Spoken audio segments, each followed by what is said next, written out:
Welcome to Grumpy Strategists, episode 19. I'm Michael Shoebridge, and I'm here with the head of research at SAA, Dr. Marcus Hellier. Well, I'm not actually here with Marcus. We're recording this virtually. Yeah, neither of us are here, actually. I'm in Adelaide. I'm at the ASC shipyard. I'm trying to bring industrial harmony to the waterfront. Some of you may have heard that the workforce at ASC has gone on strike because they want equal pay with their colleagues based in Perth. And speaking of Perth, that's where Michael is. Well, I'm actually at the Henderson precinct, Marcus. You probably can't see that in the background here, but it's all being blown up and reconfigured to be a new intergalactic hub for shipbuilding. A lot of shipbuilding. Probably bigger, I think, than Osborne in intergalactic capacity terms.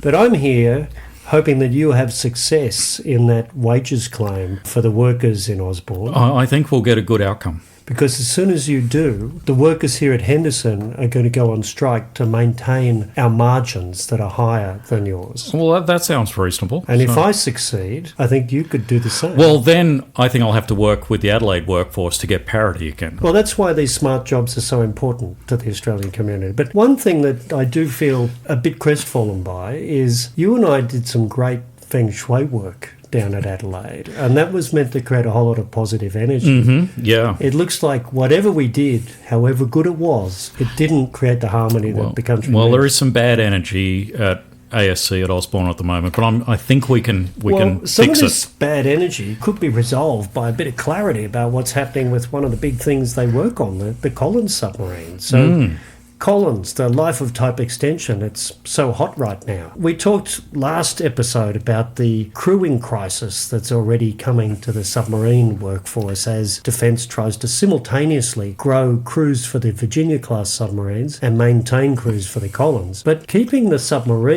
Collins submarines viable, but only for long enough, I think is the really interesting balance Defence has to strike. Yes, well, I think where we got to last episode, so with the revelation out of the US that not only will we need 3,000 submariners for the SSN force, but we're probably, to get there, going to have to start cannibalising the Collins workforce starting right now. Means, I think we said Collins ain't going to make it out of the 2030s. So what does that mean for the life of type extension? If we sort of go back a few years, in the attack class program, we got to the point where, because of the capability gap, Defence said, right, we're going to have to put all 6 Collins through a life of type extension. Just because it was going to take so long for new French attack class submarines to be built. Yeah, plus we wanted to increase the overall number of submarines. And so those two drivers combined meant that Defence was going to put all 6 boats through a life of type extension. Because it wasn't doing a one-for-one retirement, was it? It was trying to keep some of the Collins to build the total number. Theoretically, yes, that could have been part of it. Yeah. So, but if you do the maths and you go, all right, the first life of type extension starts in 26. That boat comes out in 28. The last of the 6 boats would go in 36, come out in 38. The life of type extension gives it 10 years more life. So theoretically, the last Collins could be serving until 2048. Well, in fact, if you scope the LOT, the life of type extension for the Collins, to be all 6 boats, that's really what you get, isn't it? If it all works, of course, you get a Collins submarine that's still operational in 2048, which is still before the last of the AUKUS submarines turns up. But that's a long time from now. That's a long time from now. And plus, as we determined last week, you're not going to have any Collins workforce left. Well before then, we're going to be out of Collins submariners. So that raises the question, well, what is the LOT now? It's now something different. This is that quote, isn't it? But you've changed your mind. Well, when the facts change, I change my mind. The LOT is a project that was designed when we had a very different plan and very different assumptions. As you say, it was designed at the time that the French were building the world's quietest submarine you'll never see. And we never saw it. The Australian Navy is never going to see it. So the Dutch might see it. Yeah, so basic planning assumption now has to be,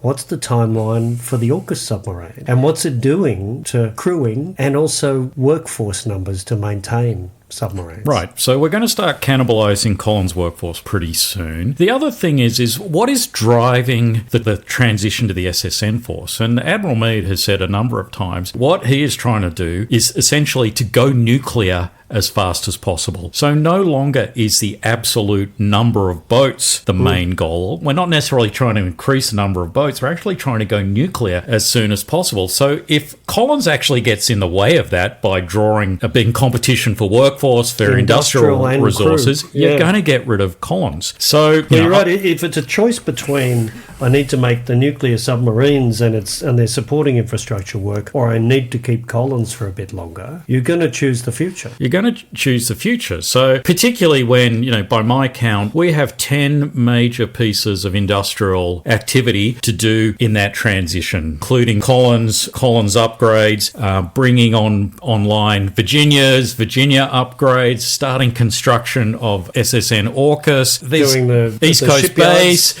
submarine rotation, all of those things. Something's going to fall off the bottom, and it's going to be your lowest priority, which is Collins. So the load looks very different. And actually, if you look at the current timelines for Collins, even without the last boat, it's about to start its full cycle docking, will come out in 26. That will serve until 2036. Ooh. So in a sense, you could take a very minimalist view and go, we're not actually going to do a load at all. We're just going to do a bit of spit and polish here, replace a few of the broken elastic bands. A sort of minimal load might be one approach. It's getting pretty close to the end of the 2030s, isn't it? Depending on how you cosset those last Collins submarines. So without going to the expense, risk and time of doing the load, if you just said, my plan is to keep enough Collins running to keep crew busily at work and keep an at-sea submarine available until I've got 3 Virginias, you would save multiple billions of dollars and you'd take some of the strain off all the high-risk things you need to do to get the AUKUS submarine. Yeah, I think it fundamentally changes the option space. So, and the other thing to remember is we've got Submarine Rotation Force West coming under the optimal pathway, where we'll have US boats, and I don't quite believe it, but part of the plan is to have a British boat in the West. So you've sort of got your get out of jail card there of a fleet of allied boats based in the West. Don't you think that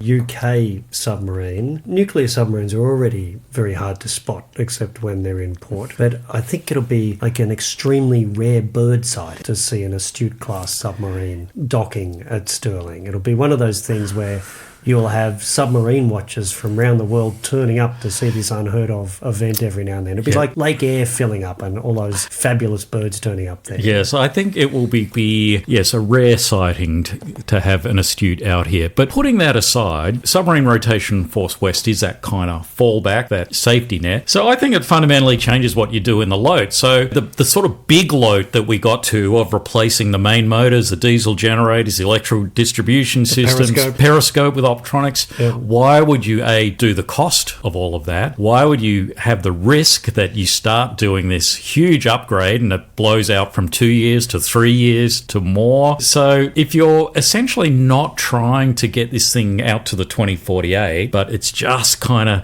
getting to the mid-30s, maybe you don't do a bunch of capability upgrades. Well, and maybe you don't start with the oldest boats. Correct. You put some of the younger boats. You put the midlife boats in. So you don't put the one that's coming out of the full cycle docking in, because that one's got life into the late 2030s anyway. You put the ones where, if the AUKUS schedule slips, I might still need a couple of Collins. You put those in. You probably end up, I think we've talked about, doing an ANZAC, where you say, gosh, I just opened up Collins. I was really keen to do the full life of type extension, but I just looked at the condition and it's just, that propulsion shaft is wobbly. The hydraulics are... I think we need to retire this one. Yeah, well, I agree. So what you might do is... currently, it's the oldest boats that are meant to go into the load first. You may just retire them. You say, I've lost the workforce, so I'll retire the oldest boats and the younger boats, I'll give them a bit of work, a bit of assurance work, keep them running. I'll make sure I'm confident they can keep running until the mid-2030s. Make sure those anechoic tiles are stuck on with the best glue. Yep. Yeah. And it's a very different proposition and then you can actually redesign your workforce and say, I only want to keep 3 or 4 Collins going, and I'll build my workforce model around that. What bothers me, though, I'm reminded of that announcement around the large optionally crewed vessel. At the time... The optionally crewed vessels that we will crew. Yeah, so the option is there to have an uncrewed vessel, And when the Navy's in a workforce crisis, you think they'd grab that, well, with both hands if they could find the hands to grab it. But you'd think you'd take the option to have less people involved in your system. But I think it must have been the Navy that proposed to Minister Miles that when he made that announcement, he assured the Australian public the optionally crewed vessels would be crewed. So I would have hoped that Minister Miles would be saying, I want you to look at this load plan and I want a plan that better manages the dual submarine fleet, the Collins and the Virginias, to go nuclear early. And if that means reducing the Collins a bit faster and not doing all of them, I'm open-minded. But I think he's already come out publicly saying we need to do all 6. Well, he said recently that we were committed to doing the LOAT. Are we doing all 6? But here's the problem, Michael. Ever since the LOAT has been around, and it's been around as a concept for a decade now, it may not have had the name, but we've known for over a decade we'd have to do something to bridge the gap between the Collins and the future submarine force. And so the Collins was always our kind of strategic risk mitigator for schedule and capability risk in this transition. So the problem with saying, well, we're just going to descope the LOAT, we won't do a lot of work, we won't do all boats. The problem is what happens if we get to, say, 2030 and we go, oops, we're trying to stand up the SSN capability, but gosh, doing those facilities is hard. Establishing that regulatory framework is hard. Establishing the safety system is hard. All that stuff is kind of hard. The US, oops, they're a little short on boats, so getting the first SSN by 2032, that may slide a few years. And then the second boat, that may slide a few more years. And the boat after that may slide a few years. So you may, if you don't do anything in the LOAT and it gets to 2030, 2032, and SSNs are not coming online, you got nothing. My answer to that is, in life, you've got to make some choices and you've got to choose the priority thing to spend your time on. If the AUKUS submarine schedule is so wobbly that you're so unsure you're going to get these things on any schedule that remotely resembles, the first one turning up in 2032, another one slightly later in the 2030s, another one before the end of the 2030s, and then the first AUKUS boat turning up in 2042. If that schedule is so risky that you really need to spend billions of dollars to keep Collins in case the whole thing slips, I think you've got a bigger problem. That's one thing. So if the LOAT stays total in its scope, which is scooping out everything inside the boats and sticking a whole new submarine inside the old shell, and all 6 of them are committed to, that to me is an alarm bell about the level of risk in the actual nuclear submarine part. Well, I think that gets to a sort of another philosophical point here, and that is the Collins is sort of envisaged as the strategic risk mitigator for that transition. But it can't be, because it's actually part and parcel of that transition. It is baked into that transition. So it actually itself brings a whole bunch of risk to that transition. So to me, if you want a strategic risk mitigator for the submarine transition, it actually has to be outside of the submarine capability. And whether we're talking the old favourite of B-21s or whether we're talking the smaller smart and the many, or whatever it is, it actually has to be outside of the submarine space. Not a crewed submarine. And I can tell you already, the surface fleet is not going to be that risk mitigator because it itself has warts all over it. So I think all we can say is whatever form the LOAT takes, that is not your risk mitigator in this space. You need things outside of the submarine space, and I would say outside of the maritime space. Yeah, amongst all these uncertainties, there are 2 things I'm pretty certain about. The first one is all 6 Collins will not end up going through an extremely extended life of type extension program. I would bet everything on that. And the second thing is a Collins submarine will not be serving in the Royal Australian Navy in 2040. I would bet almost it. I'd say I'm about 98% sure of that. And to get 2% more sure for billions of dollars and the opportunity cost of sucking those talented Australians into the Collins system, I don't think it's worth it. Yeah. But the other big question is, let's say 2 Collins submarines are retired earlier than planned. What happens with them? I think this gets us into another planning assumption that defence doesn't want to change. They have what's called a disposals branch. It might even be a division now because nothing serious can be done without having I was once offered a job running that branch. I think it was a metaphor for my defence career, but anyway. So disposal. So Defence's way of thinking is in the name. When they retire something, they want to dispose of it. And what they've done in the past... Well, as senior defence official recently said, we don't mothball stuff in the ADF, which is interesting because pretty much everybody else does, because you never know when you're going to need it. You never know when you might need some capability for a rainy day. And as we've seen in the war in Ukraine, people are pulling stuff out of everywhere to try and support the Ukrainians. Well, I heard the UK former defence minister talking recently, and he said the UK can't produce enough 155mm artillery rounds to give to the Ukrainians. They've depleted all their stockpiles because they've held very few themselves. So they've been scouring the world for anyone anywhere that's got some old 155mm rounds in the shed. So this happens. And you look at that thing about we don't mothball stuff. I think it was the Chief of Navy, the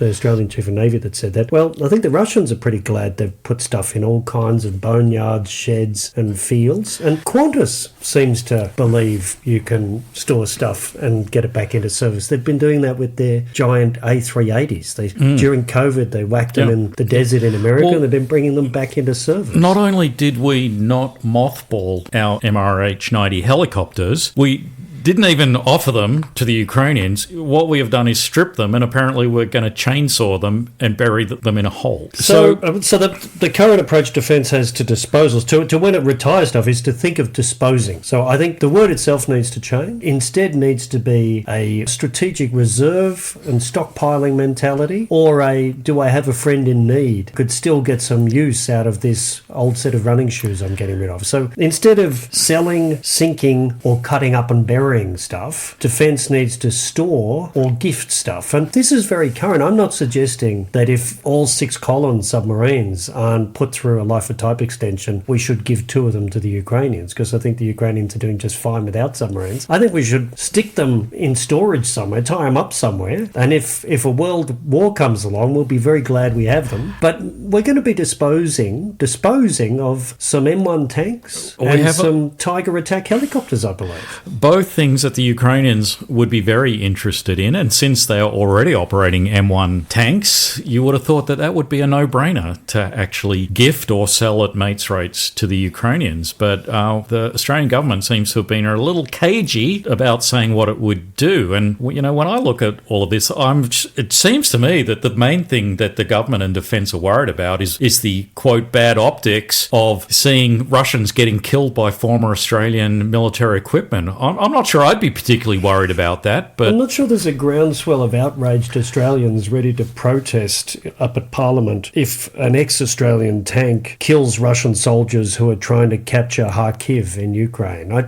I think there'd be rousing cheers. And if they're worried about the Russians will capture a former Australian M1 tank and stick it on a plinth in the Victory Parade in Moscow. They've done that already with Bushmasters. And I think that just says, gosh, they think these systems Australia has given them, the Bushmasters, are important enough to celebrate if they destroy or capture one. So if the Ukrainians haven't asked, I would encourage them to ask for the M1 tanks and the Tiger attack helicopters, and maybe they should do something they didn't do when they asked for the utility helicopters, which is make their request in a full-page ad in several Australian newspapers. Because I remember their formal request for the MRH-90 utility helicopters was denied by the Australian government for some time. No, they haven't asked. Oh, they asked us, but they asked us late. So and once it was determined that they had asked, the Australian Army then said, well, we actually looked at this and we think it's not the right capability for them. So we actually know better than the Ukrainians what is the right capability for them. So we're not going to give it to them. Yeah, that answer would be very hard to give on the M1 tanks, though, wouldn't it? Because that would be very hard to give on the M1 tanks, unless you took the argument that tanks are irrelevant in modern conflict, which our Army seems to be saying is not the case, that armoured vehicles are still very relevant. Well, I've got real doubts about the utility of crewed attack helicopters, but my view is simple. If we ask the Ukrainians if they want those Tiger helicopters and they say yes, then they should be crated up and sent to them. That's the end of it. I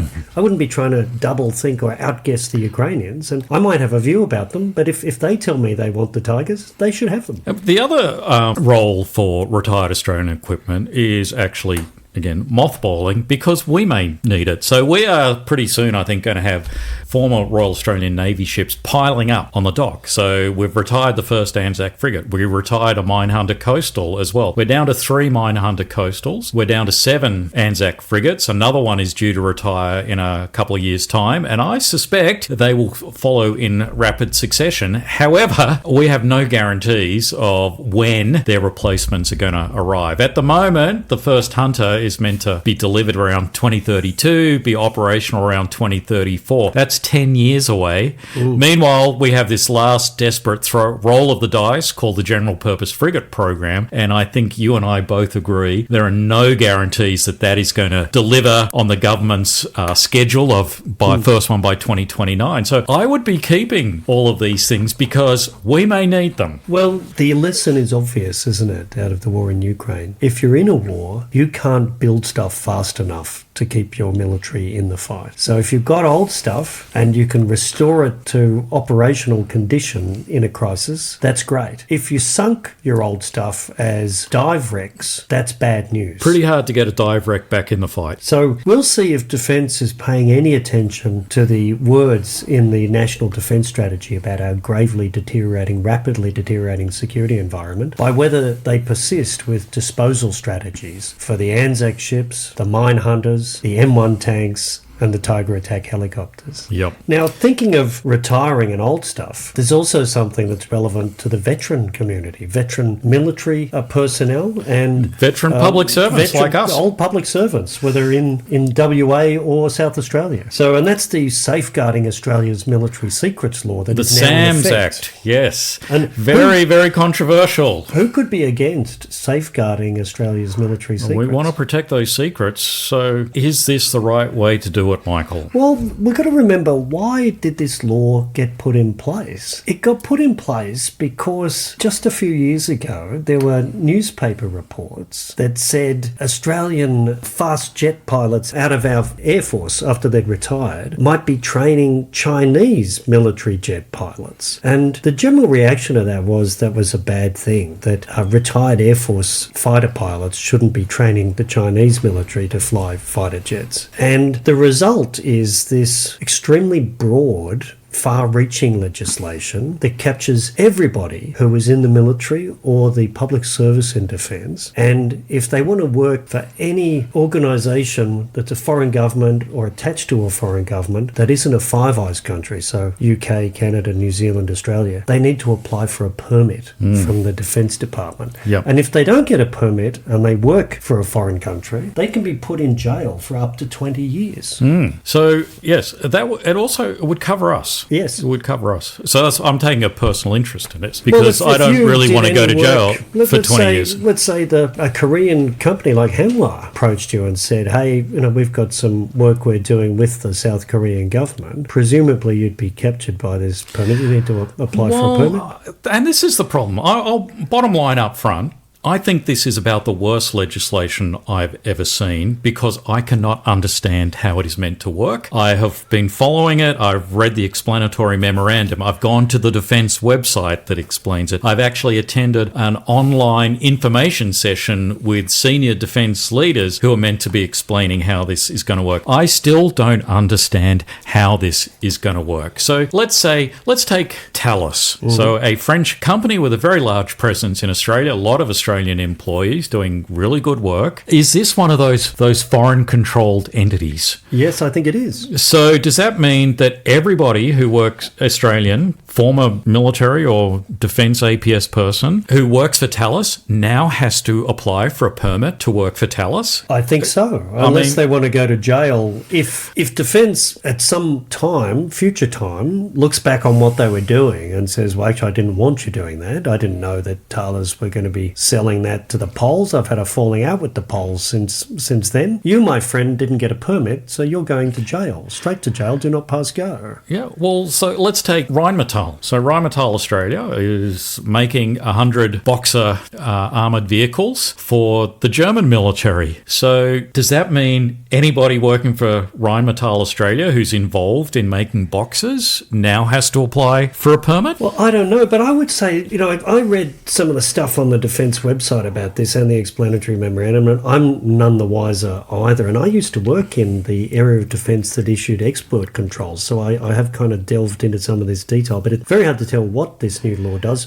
However, I did notice in the announcements that Defence said this legislation is closely aligned with the defence trade controls and export control laws. And I thought, well, I'm not sure it is, because in this permit system, the only exempted countries are the Five Eyes, but in the defence trade controls, you've got NATO and Japan that are exempted along with Five Eyes. So there's an obvious lack of alignment. But the other conflict to me is with the Defence Industrial Development Strategy, because there we learned, to my surprise, and I'd say to just about every Australian who has a thinking mind about them, that a sovereign industry was any company that had an ABN, an Australian business number, and supplied products or services that could be used by defence here in Australia. So Huawei Australia and Hikvision Australia have ABNs. They supply products and services. They're sovereign defence industry. If you're working for sovereign defence industry, surely, by definition, you'd be safeguarding Australia's military secrets. It must be able to share military secrets with sovereign industry. So any company that has an ABN and meets that Defence Industrial Development Strategy definition of sovereign defence industry surely has to be exempt. I know you're being very flippant, Michael, but yes, I would agree with that principle. I'm just saying there's an incoherent chain of thinking in the defence organisation with these different pieces of work. Well, we take Thales. I mean, okay, Thales is now sovereign Australian defence industry, and yet it sounds like if you're an Australian working for Thales, you have to get a permit to work for Thales. Because otherwise Australia's military secrets will not be safeguarded from this sovereign entity. But the other misalignment with the export control regime is a company can get a permit to export an article to another country. That doesn't cover the individual employees of that company who now need to get a SAMS permit. So it is just riddled with inconsistencies. Well, but what I find most reprehensible about this, Michael, is we have had senior defence leaders fronting up to the Royal Commission into veteran suicide, saying we value our people, we're going to look after our veterans better. The first thing that comes out of defence after that is this piece of legislation which basically says we regard all former defence personnel as a security threat, and we're going to have to monitor them, and they're going to have to apply for permits if they want to work in defence industry. Well, I find it reprehensible. I agree. I think if you really want to encourage post-separation employment of veterans, you need to make it easier, not harder, and you shouldn't be hanging 20 years jail over them if they didn't fill in a form and get a permit. But I think getting right back to why do we have this law? So we have this law because allegedly, this hasn't actually been proven, but it looks like it happened, some former Australian Air Force pilots thought it was okay to train Chinese military pilots. Well, it isn't, and it's actually probably illegal under current law that they're obligated to. So they received highly classified information as part of their Air Force jet training. Training Chinese military pilots, they have those classified information obligations that exist throughout their whole lives before this SAMS law came along. But the thing about this is to prosecute a former Air Force pilot for training a Chinese military pilot, you've got to gather evidence. You've got to do some homework. You've got to prosecute them. And that could be hard. So I can hear defence officials saying to Richard Marles, Minister, we're not sure we could prosecute these people. So we'll get them for not having a permit. So instead of doing the right thing and having to assemble a brief of evidence that proves an offence, what they've done is the lazy thing. They've said, I don't want to have to prove a damn thing. What I want to do is say, I'll get them for not having a permit. Yep. And all the obligation is on you, the ex-service person or the ex-public servant. I can sit here in Russell, fat, dumb, happy and blind, and when a problem happens, all I have to do is say, did you get a permit? And if you say no, you're going to jail. So it is lazy and incredibly broad. It works completely against the grain of a free society. And the only way it makes any sense is if you're an incredibly lazy bureaucrat who can't get off their bottom to assemble a brief of evidence. But it is yet another example of defence working to undermine government priorities. So government priorities seem to be, when you look at the DIDS, the Defence Industry Development Strategy, about helping industry, reducing process, allowing industry to deliver faster. And again, what's the first thing we do after releasing the DIDS? Here's more red tape. Here's more process. Here's some stuff to make it harder for you to recruit people, harder to retain people. So we're just going to undermine everything we're trying to do in accelerating the acquisitions and process. If you want to see how badly designed and how self-obsessed this SAMS law is, you could look at Schedule 1, Part 1, because part of this is... All former defence band members out there... Warning.